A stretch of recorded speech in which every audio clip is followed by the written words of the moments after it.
Deixa eu botar aqui na tela.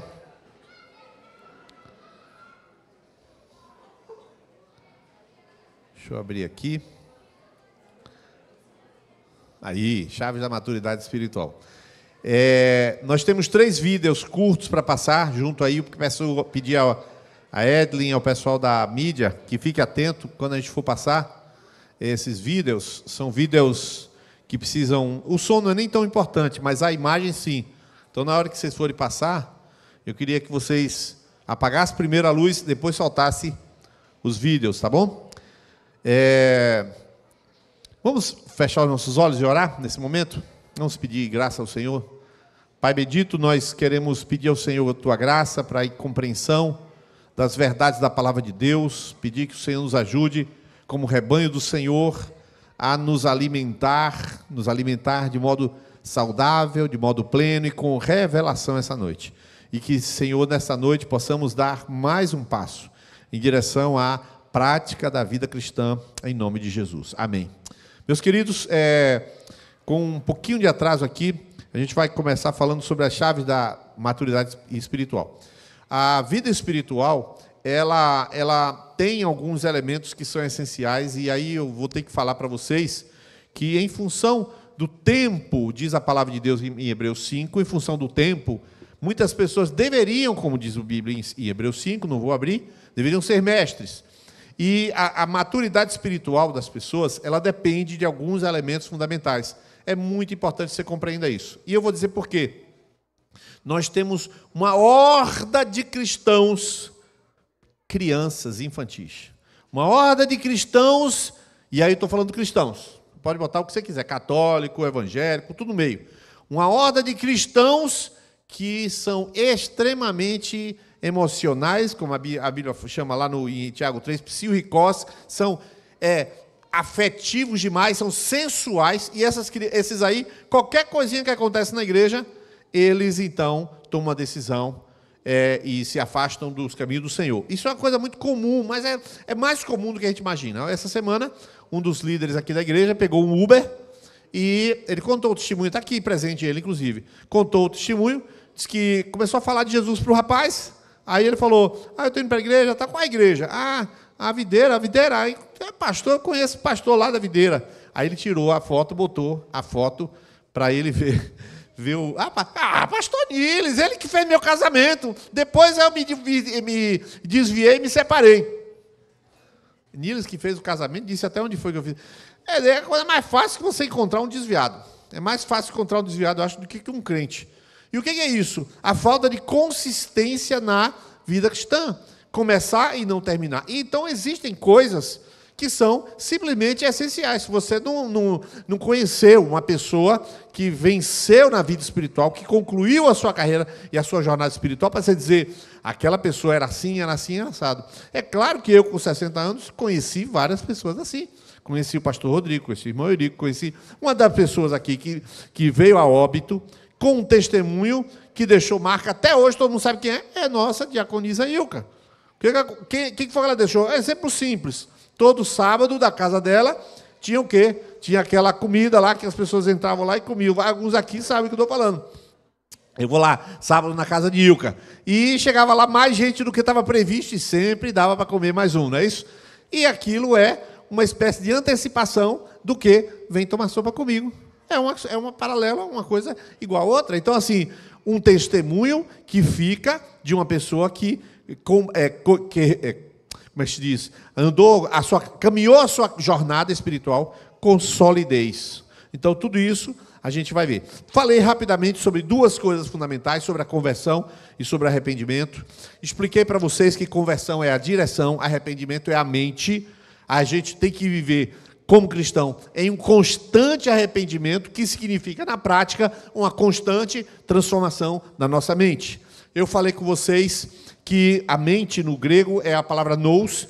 Expliquei para vocês que a ciência não encontra algo sobre isso, e eu, inclusive, agora, hoje, não é esse assunto que eu vou falar, mas eu, por curiosidade, entrei na IA e digitei lá, me explique sobre o nous e a complexidade científica, tal. Fiz um prompt lá, e ele me devolveu a resposta, dizendo exatamente isso. Ninguém sabe o que é um nous, é indefinido, ninguém sabe onde fica. Tudo o que eu falei aqui para vocês está lá, a inteligência artificial explicando exatamente isso. O que você diz, a mente, a cérebro é uma coisa, mas a mente de uma pessoa, onde é que fica a mente? Ninguém sabe. A consciência da pessoa, em que lugar fica na consciência dentro da cabeça da pessoa? Ninguém sabe. Essas coisas ninguém sabe. Então, elas são da categoria espiritual. Portanto, arrependimento tem a ver com o quê? Com Deus, tem a ver com o Espírito, tem a ver com você se renovar em Deus e essa mente em Deus se renovar continuamente. Conversão é também, mas é mudança de direção. Mudou a direção uma vez, ele pode vacilar, mas ele tem que se arrepender e voltar a andar. É assim que funciona. Falamos também sobre isto em relação a, por exemplo, uma pessoa, o que é arrepender-se, o que é converter-se em nível de Bíblia do Novo Testamento? É nascer de novo. Uma pessoa nasce de novo, ele tem uma nova atitude acolhedora da palavra, e assim a palavra dá fruto em sua vida. Vamos pegar aqui agora, portanto, a parte da maturidade espiritual, falando do tema que complementa, e é onde aí eu quero ficar com você, e vou começar com o texto base, tá? O texto base.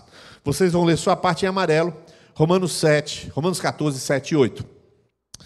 Esse é o texto base. Porque nenhum de nós vive para si mesmo, nem morre para si. Porque se vivemos, é para o Senhor que vivemos. Se morremos, é para o Senhor que morremos. Quer, pois, vivamos ou morramos. Texto fundamental que norteia, que lastreia uma pessoa com maturidade espiritual. Este pensamento que nós vamos falar hoje, se você estiver consolidado em sua vida, você não vai ter medo de Covid, do pós-Covid, de acidente, você não vai ter medo de morte de parente, você não vai ter medo de assombração, você não vai ter medo da guerra que está quase acontecendo com os 2 submarinos da Rússia lá e com a China e blá, blá, blá, tá? Que o pessoal me pergunta, e agora que se exploda? Os ímpios é que tem que ter problema, eu não sou do reino de Deus. Né? Acontecer, aconteceu. Isso não aconteceu, não aconteceu. Segunda Guerra aconteceu, os malucos estavam guerreando, né? E o Senhor continuou agindo em todo lugar do mundo, porque o Senhor reina. Né? Então, algumas coisas do Antigo Testamento, que são, eu chamo de sementes do Antigo Testamento, sobre a ideia de sermos do Senhor. Alguns textos, Êxodo 19, que diz, se vocês obedecerem a minha voz, guardarem a minha aliança, vocês serão minha propriedade peculiar. Deus já estava dizendo que queria um povo para si. Deuteronômio 7,6, Deus lá no Antigo Testamento estava dizendo, pois vocês são povo santo ao Senhor, o seu Deus os escolheu para serem seu povo especial, propriedade particular dele. Então, ó, lá no Antigo Testamento era israelita, não é o hebreu, se você quiser. Hebreu é filho de Éber, lá que é um tetravô de Abraão, por isso se chama hebreu, Éber. E aí você tem esse povo aí que Deus queria o povo para si, mas o povo era, como diz o outro, né, pé rapado mesmo, não seguia o Senhor. Salmo 100, verso 3, Davi também tem uma luz quando ele diz, saiba que o Senhor é Deus, foi Ele quem fez, e somos dele. Bom, Davi é Davi. Davi tem visão espiritual, então ele consegue dizer que Deus tinha interesse de ter um povo para si, e Isaías 43:1 fala aí, você é meu.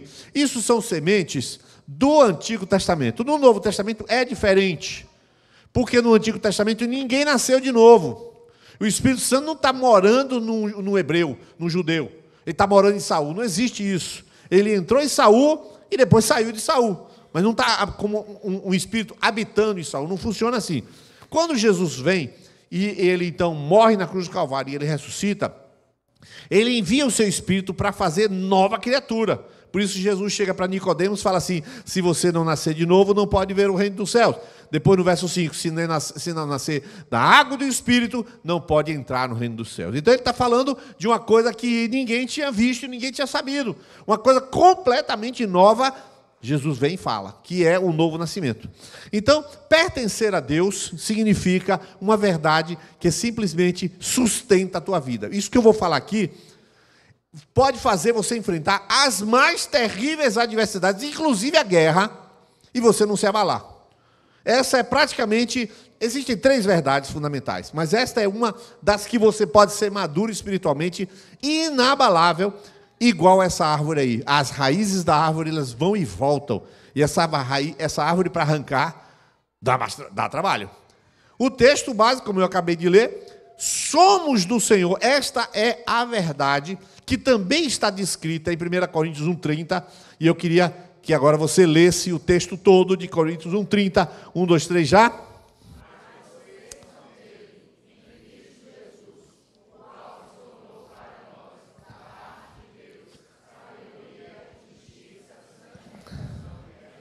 Perfeito. E eu vou ler Gálatas 3:29. E se vocês são de Cristo, são por isso descendência de Abraão e herdeiros segundo a promessa. Você já está vendo que ser de Cristo já é um diferencial. Porque o judeu é descendência de Abraão, mas não é de Cristo. Mas a gente é descendência de Abraão e somos de Cristo. Por ser de Cristo, somos descendência de Abraão. Então é algo diferenciado.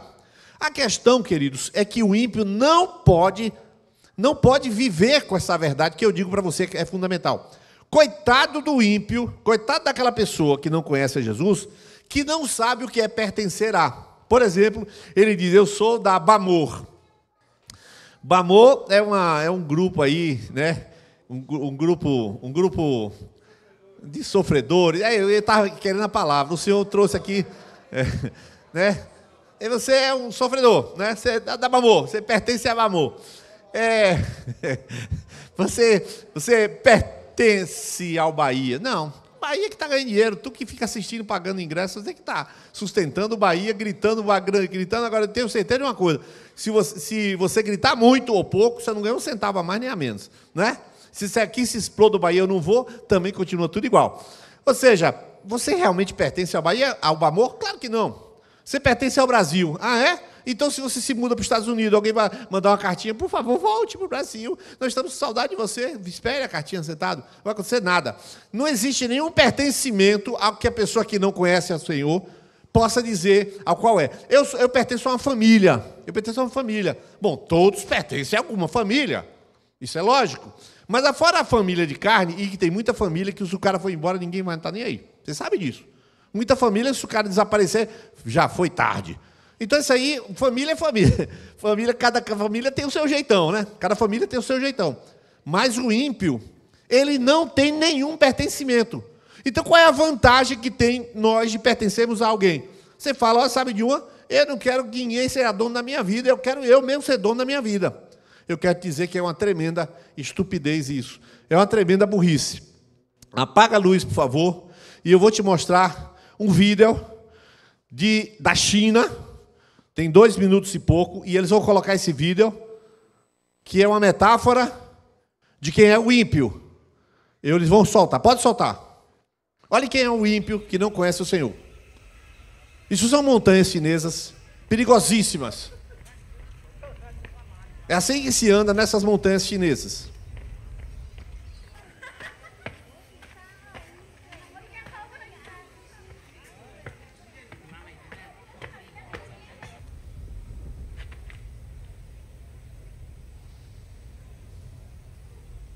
Tem gente que só de ver já está com medo. E aí o rapaz, o youtuber, resolve ir até aquele lugar onde tem uma pessoa.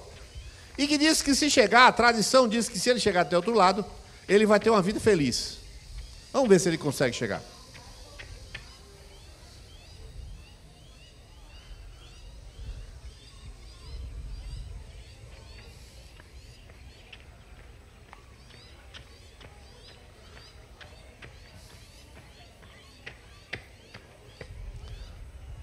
Assim é a vida do ímpio, querido. Se chegar lá, ele será feliz. Se eu ganhar na loteria, serei feliz. Se eu casar com um homem rico, e aí vai. Vai. E aí está escrito lá, I'm trembling. Olha lá. O que é isso? Isso. Ele tá pirado de tanto tremer. Vamos ver o que ele vai falar aí, ó.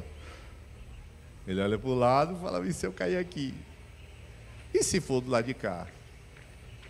Bem estreitinho, igual aquela mulher no vulcão lá da Indonésia, que caiu, que foi pegar o celular, viu, pessoal? E lá ficou. Não, ele vai conseguir, com certeza. Sorry, I have. Ai,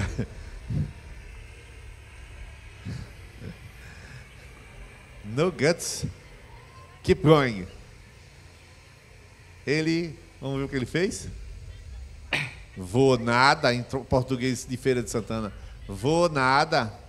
Vixe manhã. Português de feira é vixe manhã. Meia volta, vou ver. E ele vai embora. Irmãos, isso é o ímpio. O ímpio, ele não tem segurança. Porque ele não tem pertencimento. Ele vive assim. Ele olha lá uma possibilidade, analisa o caminho, vê se dá para ir, se não dá para ir, avalia, tem medo e tem segurança e calcula os riscos e ele vai. O ímpio o que não conhece a Deus, é assim, isso é uma metáfora, isso é claro que é uma metáfora. O servo de Deus é como essa construção. Quanto mais firme essa convicção que eu estou falando hoje, mais estável é a sua vida.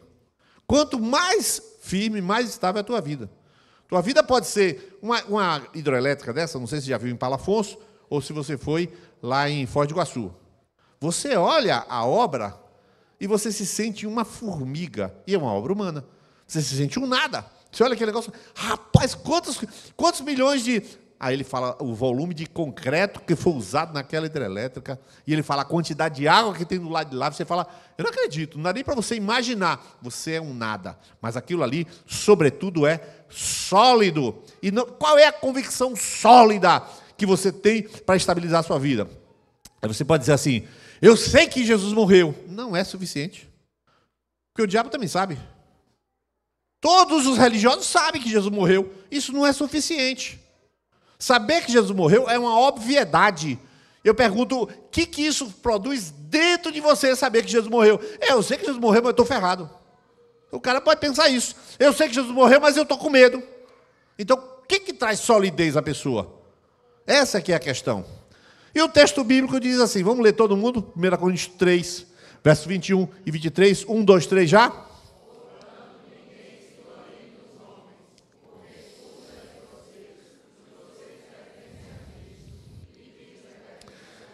Perfeito. Tudo é de vocês. Então eu coloco e pergunto a você, a quem você pertence? E você pode responder, se você for estúpido e grosso, que não é, você vai falar assim, eu sou lá cachorro para ter dono? Essa é a ideia do ímpio, porque ele não sabe o que é pertencer a Deus. Só que Jesus pertence a Deus. Você viu que o texto diz Cristo, nós de Cristo e Cristo de Deus. Ou seja, há uma propriedade, e Deus sempre quis que a gente pertencesse a Ele, porque Ele sempre quis ter um povo para si, para Ele demonstrar o seu amor nesse povo. Neste povo Ele revela como Ele é bom, como Ele é maravilhoso, como Ele ama, como Ele cuida. Neste povo que lhe pertence, Ele zela e Ele cuida, Ele protege. Ou seja, quem está do lado de fora, olha este povo que é eu e você, e fica bobo. Como é que Deus pode fazer um negócio desse? 2 Timóteo 2,19, vamos ler todo mundo junto? 1, 2, 3.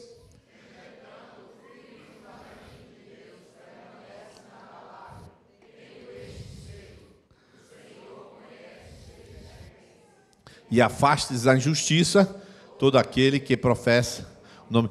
O Senhor conhece os que lhe pertencem. Então eu vou lhe dizer bem claramente, você pertence ao Senhor. Quando você foi salvo, você foi adquirido. E na linguagem da palavra redenção, o que é redenção? Que você um dia vai estudar o que é redenção. Redenção é compra mediante sangue. Então, não adiantava você ser comprado por $1.000, porque você vale mais do que $1.000. Não adiantava ser comprado por $10.000, porque você vale mais do que $10.000. Quanto você vale? Isso Salmo 54 diz, o resgate da sua alma é caríssimo. Os seus recursos se esgotariam antes, não tem um preço. Então, quando Jesus vem e derrama seu sangue, ele vai comprar pessoas com um valor incalculável, que é o valor do sangue dele. E o que significa comprar? Comprar de onde? A palavra redenção tem a ver com compra no mercado de escravos. Todos nós estávamos escravizados ao pecado ou no pecado. De modo que quando Jesus compra a nossa vida, ele compra no mundo espiritual, evidentemente, ninguém viu isso, não tem filme sobre isso, porque isso acontece perante Deus. O sangue de Jesus foi apresentado perante Deus para a compra de todos nós. Então nós passamos a pertencer a Deus. Eu pertenço a Jesus, você pertence a Jesus. Portanto, o texto bíblico, esse texto é muito importante. Esse texto é muito importante. Eu vou ler a parte que está em branco e vocês vão ler a parte que está em vermelho e amarelo. 1 Coríntios 6, 19 e 20, quando está falando da prostituição, Paulo para o discurso da prostituição e vai falar sobre a teoria do pertencimento.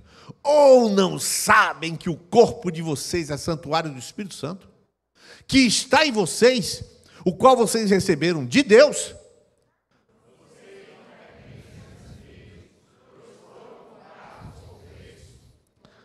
Portanto, glorifiquem a Deus. Olha só, o portanto de Paulo é porque você foi comprado. Então você, Marlon, quando você entrou naquele tanque de batismo, você e Verônica já tinham sido comprados, mas você não tinha fechado o negócio ainda. Você estava ali, não tinha passado o cartão, digamos assim. Mas no momento em que você reconhece que Jesus comprou, você morre para aquela antiga vida. E você, Marlon, entra ali, mas você já era comprado lá atrás. Só que quando você chega para uma pessoa e fala assim, você pertence a Jesus, qual manda é Jesus? Eu sou dono de ninguém, eu mando no meu nariz. Ou seja, aquilo que é verdade espiritual, para ele não é verdade. Então ele não pertence a ninguém. Ele vai ter que fazer igual aquele camarada lá, naquela montanha da China. Ele vai ter que se equilibrar e chegar do outro lado. Que é o que as pessoas fazem. Eles casam numa taxa de risco alta. Qual é a taxa de risco? 50%. Ou 50% separar, 50% mas não separar. Taxa de risco alta. Eles vivem na taxa de risco alta. Por quê? Porque eles não têm segurança alguma. Por essa razão eu digo, você não é mais seu. Diga, eu não sou mais meu. Você não pertence mais a você. Diga para duas pessoas, você não é seu dono. Fernanda, minha dona, você não é seu... Estava errado. Não posso falar isso, não. Você não é seu dono. Você foi comprado. Ninguém aqui manda em sua própria vida. Jesus é o dono da sua vida. É exatamente simples. Você é propriedade. Satanás não pode, irmãos, preste atenção, tem gente que tem teoria para demônio, para tudo. É por isso que raramente a gente fala de demônio aqui, já reparou? De demônio a gente fala individualmente orando. Não tem que dar ibope para demônio. Mas olha o que as pessoas falam de demônio. Pastor, uma pessoa cristã pode ficar possessa?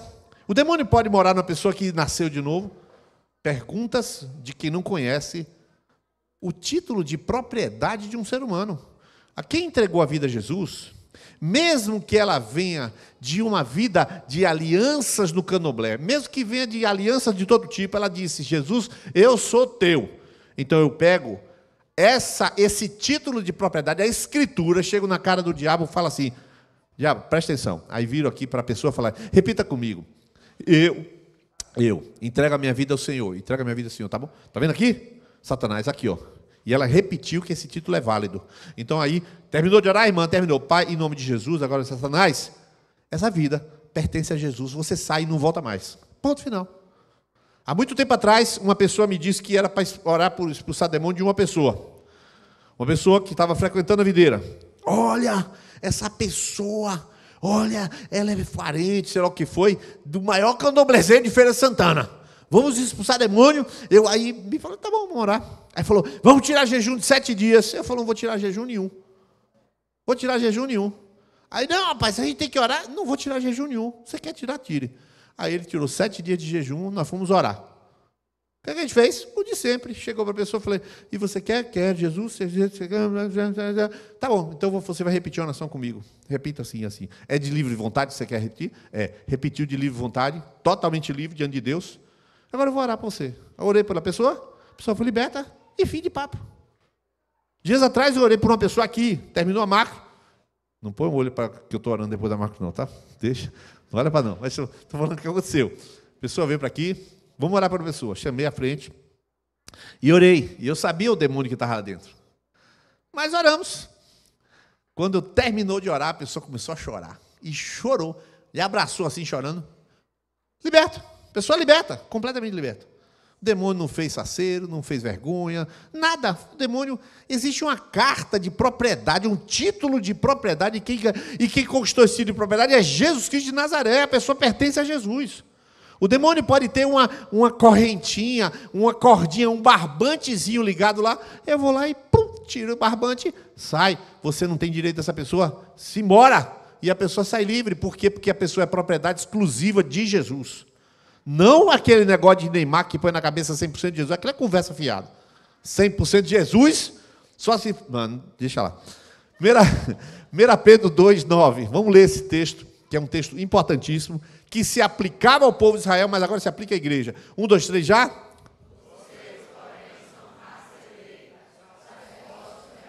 Nação santa... para proclamar as virtudes daquele que os chamou das trevas para a sua maravilhosa luz. Eu vou ler os 2 versículos seguintes, o qual se deu a si mesmo por nós, está falando de Jesus, a fim de nos remir de toda iniquidade e purificar para si mesmo um povo exclusivamente seu, zeloso de boas obras. E o texto seguinte, que fala, o Espírito é o penhor da nossa herança até o resgate de sua propriedade. Então, uma coisa muito clara para você. Você pertence a Jesus. Você pode fazer o que quiser da sua vida? Não. Você não pode fazer o que você quiser, porque você pertence a Ele. Você fala, eu vou fazer o que quiser. Eu lhe recomendo não fazer.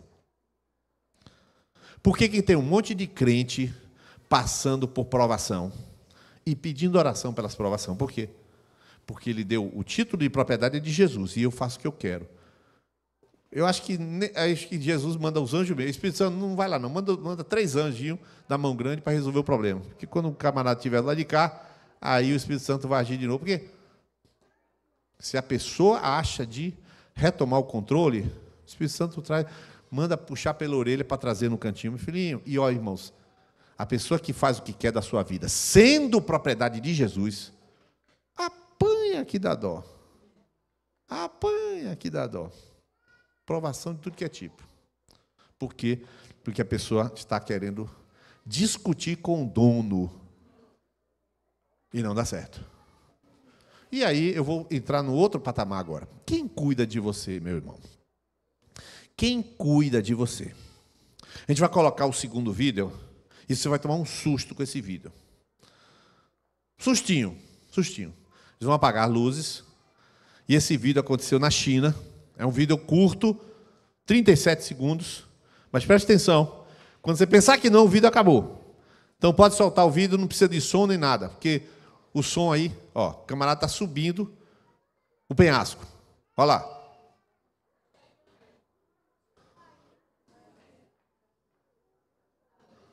Pá! Foi preso. Irmãos, era para esse cara morrer. Ele caiu lá de cima. Mas uma árvore, que sorte, o segurou. Não, irmão, pode tirar. Isso é uma figuração, pode tirar. Uma figuração do cuidado do Senhor quando você menos espera. Aquele que está sendo cuidado pelo Senhor pode tomar uns sustos desse.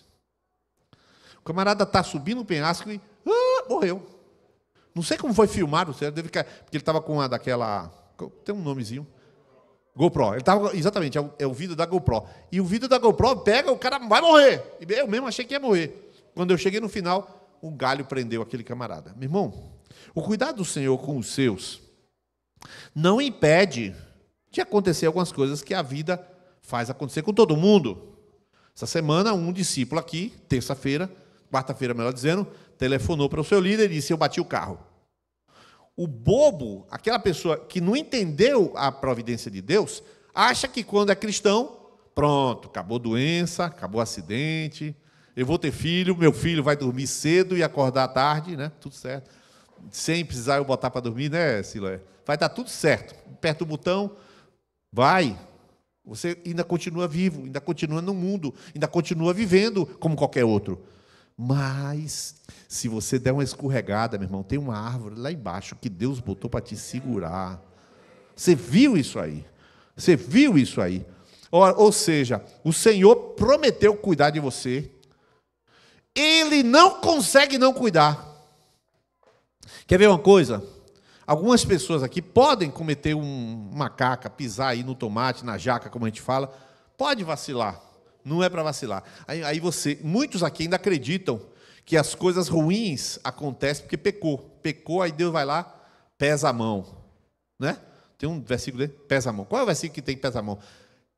Salmo 32. Porque de dia e de noite a tua mão pesava sobre mim, e o meu humor se tornou sequidão de estio. Está lá em 32:5, se eu não estou enganado.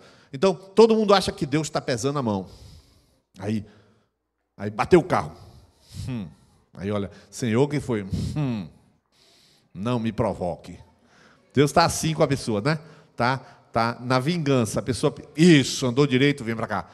R$1.000 de promoção. Aí você, não, bota de castigo ali. Mata o cachorro dele. Aí, meu cachorro morreu, que foi? Foi Deus. Vingança. Irmãos, isso não é Deus, não. Pelo amor do Senhor, pelo amor de Jesus. Pergunta simples. Quantos pais tem aqui? Levanta a mão, pai e mãe. Que pai e mãe levanta? Deixa a mão para cima, pai e mãe. Agora, continue com a mão para cima. Os pais, que quando o seu filho errou com você deixou ele sem almoço. Pois você não vai comer. Continua com a mão para cima, quanto uma vez você fez isso. Todo mundo baixa, né? Qual é o pai que fala assim, você tirou nota baixa? Pois não come. O que você fez? Dorme lá de fora. Ninguém faz isso. Porque apesar de ele fazer, quebrou essa pedra, você quebrou meu jarro, você vai dormir no canil. Ninguém fez isso. Ninguém fez isso. Por quê? Porque não deixou de ser filho errando. Agora, se você que é mau, está escrito isso em, acho que é Mateus 3 ou Lucas 13. Vós que sendo mal, sabeis dar as boas dádivas aos filhos, quanto mais o Pai Celestial vos dará aqueles que lhe pediram o Espírito Santo. Ou seja, Deus não consegue não cuidar de você, porque Ele adotou você, Ele comprou você, então Ele vai cuidar. Por isso que eu coloquei aí o texto bíblico lá em 2 Timóteo 2, verso 7, né? Se formos infiéis, o quê? Meu irmão, prega o batido, não tem conversa, prega o batido. Ele vai ser fiel, mesmo que tu pise na jaca. O que significa dizer? Que você vai tentar nunca fazer isso. Por quê? Porque Ele é fiel, e Ele é fiel, então Ele está chamando você para ser fiel a Ele. E por isso, Deus não pode negar-se. Agora imagine, você pertence a um Deus que cuida de você, que é fiel, que é seu Pai, um Deus que é seu dono, é dono do seu futuro. Quantos têm certeza que vão morrer de câncer? Diga amém. Ninguém tem certeza. Mas é possível que 2 ou 3 pessoas, ou 10, morram de câncer. É possível, né? Mas por que você nunca pensa nessas coisas? Porque você não está pensando na miséria de alguma coisa futura, porque você sabe que a sua vida está escondida com Cristo em Deus. Então você joga o futuro na mão de Deus e vai viver o presente. É assim que o cristão vive. Meu Deus, eu tenho que me cuidar, porque se eu não fizer uma bariátrica, eu sei que 33% dos homens de 62 anos de idade, com circunferência de 48, pelo amor de Jesus. Pelo amor de Deus, tu não sabe teu DNA, como é que tu vai dizer que vai morrer? Não é assim. Jesus está cuidando de você, faça as coisas que der ao seu alcance, mas cuidado para não ficar louco, querendo controlar o seu futuro, sendo que é Deus que controla. O seu futuro está na mão de Deus. Amém? Quero que você leia a parte em amarelo, que eu vou ler a outra parte. Mas Sião diz, o Senhor me abandonou, o Senhor se esqueceu de mim. O Senhor responde, será que uma mulher pode se esquecer do filho que ainda mama, de maneira que não se compadeça do filho do seu ventre? Mas ainda que essa viesse a se esquecer dele,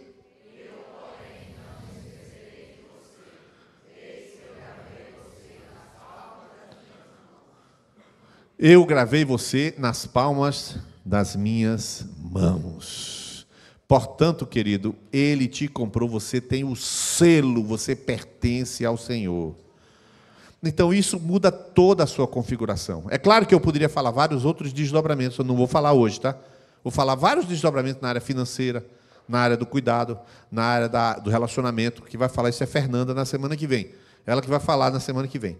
Mas, 2 textos bíblicos, atente para esses textos. João 6, 37, 39. Todo aquele que o Pai me dá, esse virá a mim, e o que vem a mim, de modo nenhum o lançarei fora. Então, ele não vai jogar fora você. E a vontade de quem enviou é esta, que eu não perca nenhum de todos os que ele me deu. Eu lhes dou a vida eterna, jamais perecerão, e ninguém as arrebatará da minha mão. Aquilo que o meu Pai me deu é maior do que tudo, e da mão do Pai ninguém pode arrebatar. Então, assim, a solidez é total, querido. Eu estou acompanhando as notícias do Brasil. O Brasil está entrando na vibe da Venezuela, sem a menor dúvida. Vou te explicar algumas coisinhas. Vou te explicar primeiro a questão do petróleo russo. Por que está acontecendo que o Brasil está comprando petróleo russo, petróleo na Rússia? Por quê? Porque sabe que os Estados Unidos não quer. E ele está seguindo a mesma vibe da Índia. Eles estão tentando fazer 2 coisas, eu vou explicar para você: se livrar do dólar como moeda internacional de paridade de câmbio, ou seja, o dólar é usado no mundo inteiro para referência de comércio. Então, o Lula propôs isso no BRICS, foi Lula que propôs, para tirar o dólar. Aí deixou Donald Trump por aqui. E a segunda coisa, foi lá no input e está comprando petróleo. E mais, o óleo diesel que tem aqui no Brasil é todo da Rússia. O que acontece com isso? Os Estados Unidos e o Ocidente ficam indignados com o Brasil. Aí eles retaliam o Brasil, e o Brasil se alia com quem? Com os que são anti-Estados Unidos e Ocidente, que são quem? China, Rússia, Venezuela. Então o Brasil está propositalmente se fechando ao Ocidente para se conectar ao Oriente. Hoje, por exemplo, o premier da China se manifestou radicalmente contra as punições que foram feitas, ou melhor, as tarifas contra o Brasil e a interferência também do Donald Trump com aquela lei Magnitsky contra o Alexandre de Moraes. Ou seja, ele está brigando de propósito com os Estados Unidos para deixar o Brasil como se fosse uma macro-Venezuela e poder se conectar com motivo justo à China, com motivo justo à Rússia, beleza? Não é nada beleza, é horrível, né? O café é o único que passou para 100%, porque a carne e o café, né? Porque o resto o preço da carne vai baixar aqui no Brasil. Mas todo esse cenário que eu estou falando para vocês, que diferença faz na vida de cada um de nós? Depende. Se você tem essa segurança que nós estamos falando hoje, segurança intrínseca, eu pertenço a Jesus. O mundo está na iminência de lançar em bomba atômica. O pessoal diz que nunca, desde a Segunda Guerra Mundial, houve tanto perigo de lançamento de bomba atômica. Está sendo dito pelos analistas. A Europa e a OTAN já estão em alerta máximo. Pode acontecer. Quem vai morrer os do lado de cima? Ninguém vai jogar uma bomba atômica. Eu ia falar besteira. Ninguém vai jogar uma bomba atômica. Jesus tem misericórdia, perdoa meu pensamento, Jesus. Então, ninguém vai jogar bomba atômica no Brasil. Claro que não vai, né? Mas, assim, vai afetar de algum modo. E daí? Quando você tem a estrutura regada, o cenário que está do lado de fora não afeta a sua convicção interior, porque você pertence a Jesus. Vou colocar o terceiro vídeo, que é um vídeo para quem gosta de bicicross. É um vídeo altamente emocionante. E você vai ver, ele representa a metáfora da vida de um cristão, guiado por Deus. Vamos ver como é que é a vida de um cristão. São muitas emoções. Pode soltar. No, it's fine.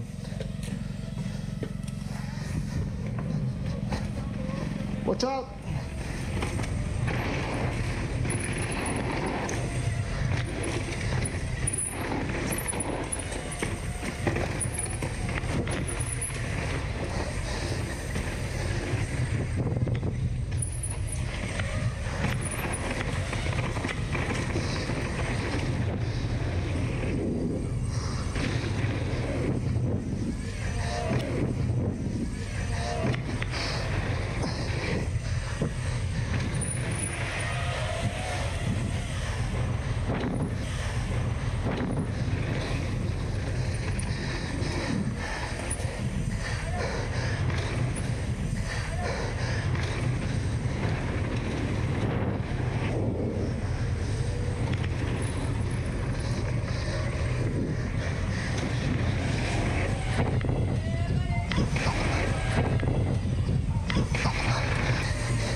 Combati o bom combate, acabei a carreira, guardei a fé. Está aí no versículo.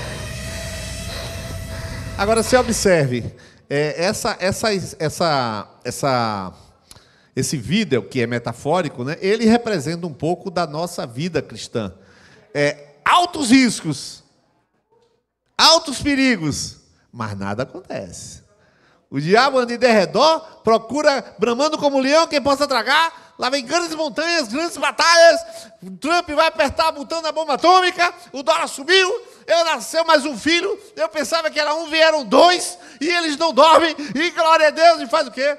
Calma. Dá a volta para cima a bicicleta. Dá um giro, larga o guidão, que você vai cair certinho e Deus não vai deixar você cair. É assim que funciona a vida cristã. Por quê? Agora, por quê?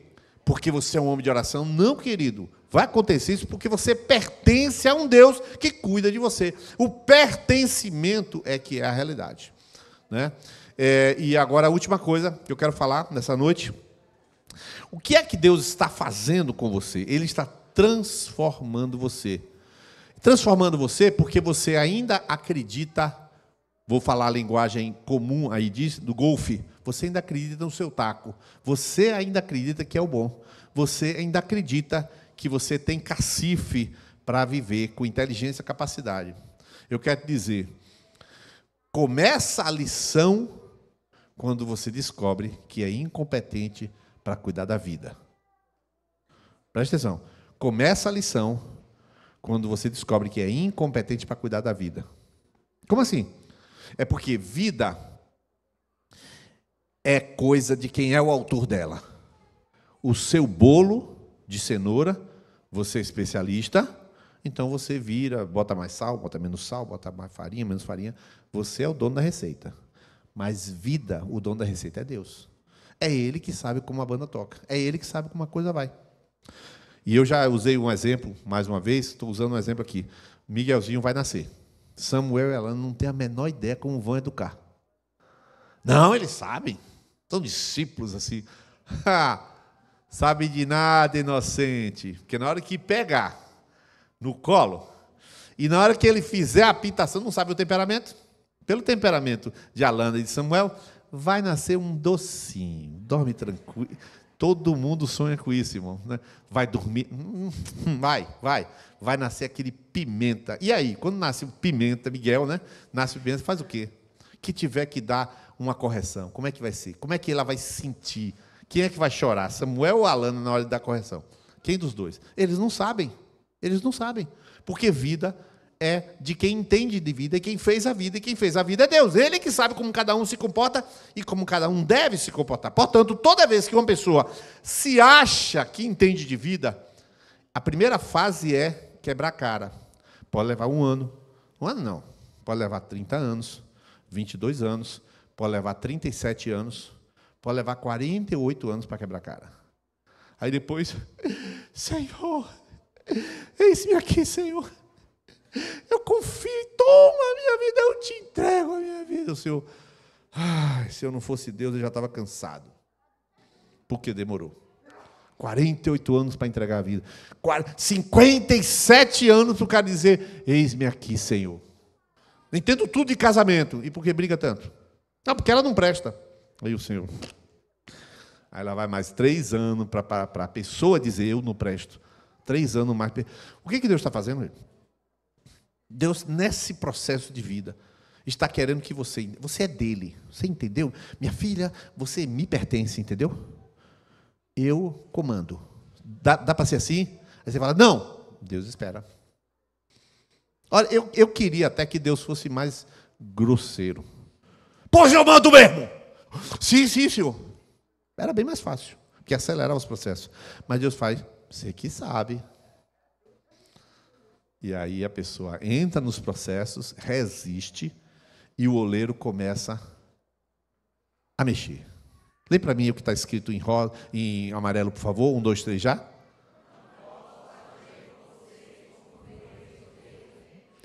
O Senhor diz, eu não posso fazer com você como eu fiz esse oleiro.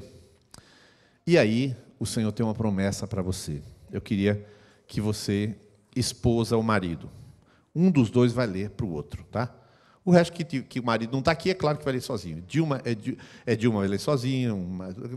Mas, por exemplo, ou você ou ela. Ou você, ou Cláudio ou Vanessa. Quem está casado aqui, o marido está aqui, a esposa está aqui, um vai ler para o outro. Jéssica vai ler para Júnior. Dá essa colher de chá a ele aí, vai. Olha o que a gente vai ler aqui agora. Você que está com o marido ou esposa, aí um dos dois não vai ler. Olha o que a palavra de Deus tem para a tua vida. Deus está falando. Eis que eu estou com você, e o guardarei por onde quer que você for. Lê comigo. Farei com que você volte para esta terra, porque não o abandonarei até que eu cumpra aquilo que lhe prometi. Que coisa tremenda, irmãos! Este oleiro é o dono, e o dono tem compromisso com ele. Ele diz: eu farei aquilo que eu prometi.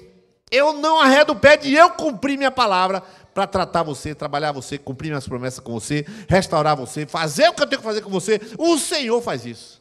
O Senhor tem um compromisso consigo mesmo de completar a obra que Ele começou. 2 últimas projeções. Palavra para você: calma. Se tua vida não te pertence, tampouco o dia de amanhã. Calma, irmão. Quieta-te.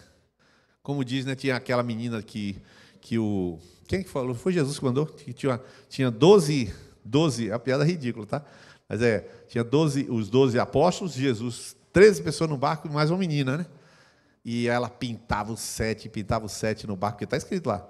E aí Jesus, a menina pintando os 7, aí Jesus falava: quieta, Timar, né? O nome dela era Timar, a menina, né? Essa é piada que Fernanda me ensina, eu estou contando hoje. Quieta, Timar. Jesus, tá? Calma, irmão. O dia de amanhã, calma, irmão. O dia de amanhã, calma. Você pertence ao Senhor, vai resolver o quê? Hoje tu vai resolver o quê do dia de amanhã? Calma, irmão. Sua vida não é sua, é dele. Olha a gravura que eu coloquei aí. O barco bem ancorado, o barco bem preso, o barco bem amarrado. E ele amarra onde? Na certeza de que Deus é o dono da sua vida. O Senhor quer Miguel, o Senhor quer Miguel, o Senhor quer Rodrigo Bahia, Ilana e Cecília, estão aqui hoje. O Senhor pôs a mão na vida de Rodrigo Bahia, porque ele quis.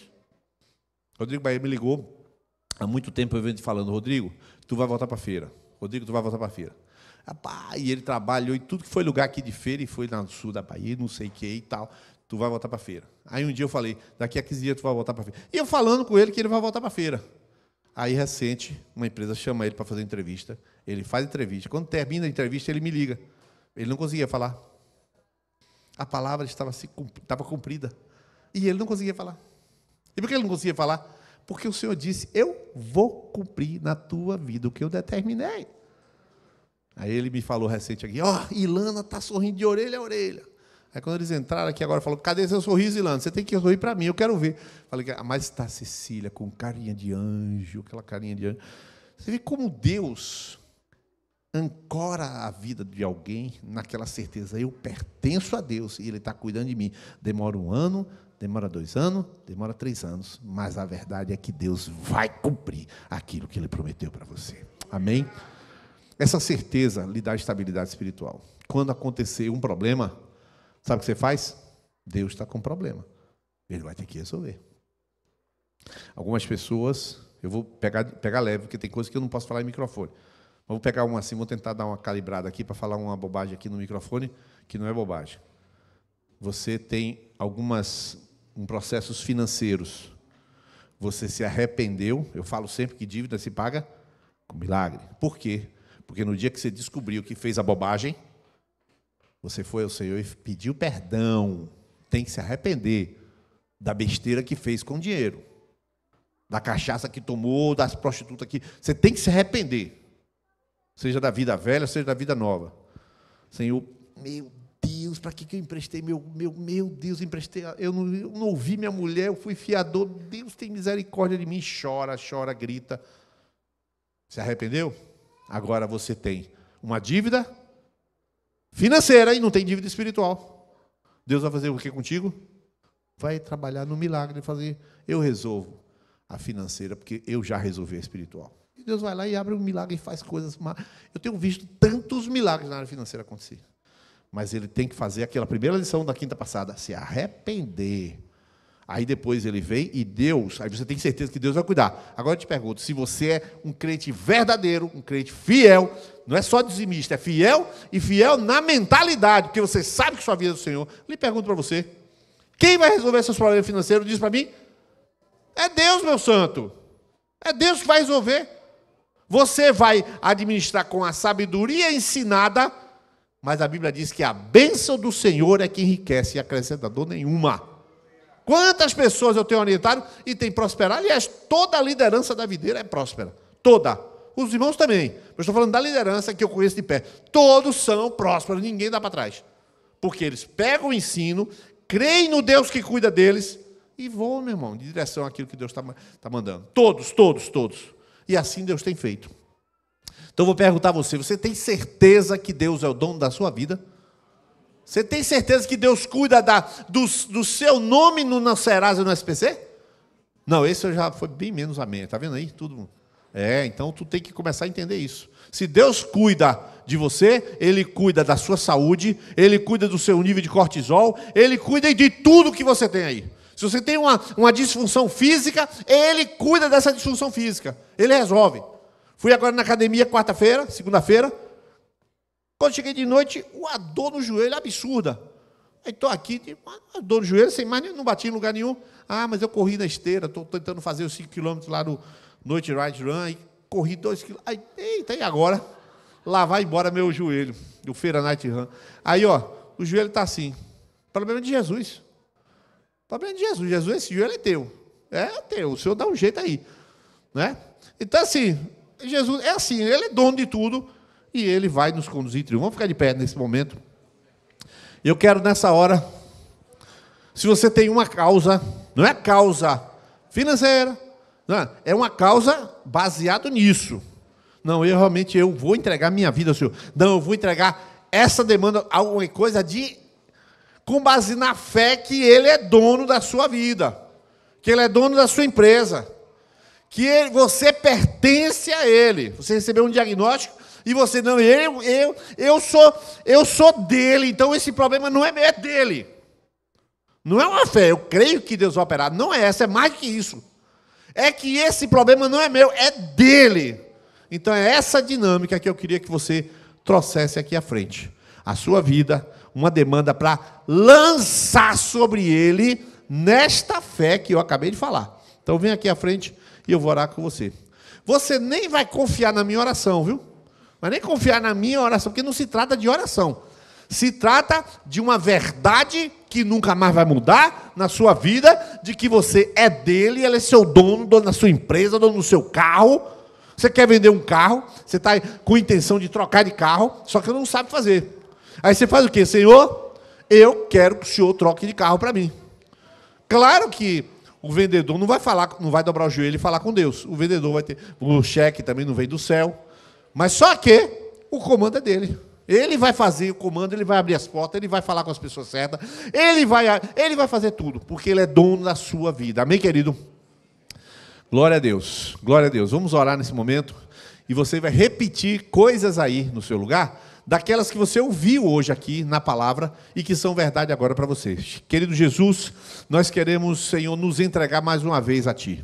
Dizer, Senhor, que a nossa vida é Tua. Senhor, o comando da nossa vida é Teu, mas mais do que o comando, Senhor, mais do que aquela bicicleta maluca que o cara desceu da montanha, mais do que saber dessas coisas, a própria existência nossa, o futuro nosso, o sepultamento nosso, seja o que for, está tudo na Tua mão, porque o Senhor quer a gente, o Senhor quis a gente, o Senhor sonhou conosco, projetou, planejou, e eis-nos aqui para a Tua glória e Teu louvor. Nós estamos aqui para isso, Senhor. Ninguém veio aqui à frente confiando na minha oração. Ninguém. Todos vieram aqui confiados na verdade de que nós pertencemos ao Senhor. Então, nossas demandas são Tuas. Tua palavra fala, bendito seja o Deus e Pai de nosso Senhor Jesus Cristo, o qual nos abençoou com toda a sorte de bênçãos espirituais nas regiões em Cristo. Em nome de Jesus, Pai, estas coisas nós estamos dizendo ao Senhor, te responsabilizando por cada uma dessas demandas. Tu és, Senhor, responsável por nos ajudar a pensar, planejar. Senhor, também Tu és o responsável para nos ajudar a entrar pela porta que o Senhor mesmo vai abrir. Senhor, essas coisas que a gente vai fazer aqui agora, não se trata mais de nós, se trata do Senhor. Nós estamos terceirizando para todo sempre a nossa vida para Ti, porque ela já é Tua, Senhor. Senhor, as pessoas que estão aqui com uma demanda que é de natureza física, de natureza emocional, de natureza, Senhor, intangível, que não dá para nem pegar, também é Tua, Jesus. Esses pesos também são Teus. Essas responsabilidades, Senhor, a gente não tem poder, não tem capacidade, mas o Senhor tem tudo isso, capacidade, poder e o amor para cuidar de nós. Senhor, toma cada uma dessas demandas.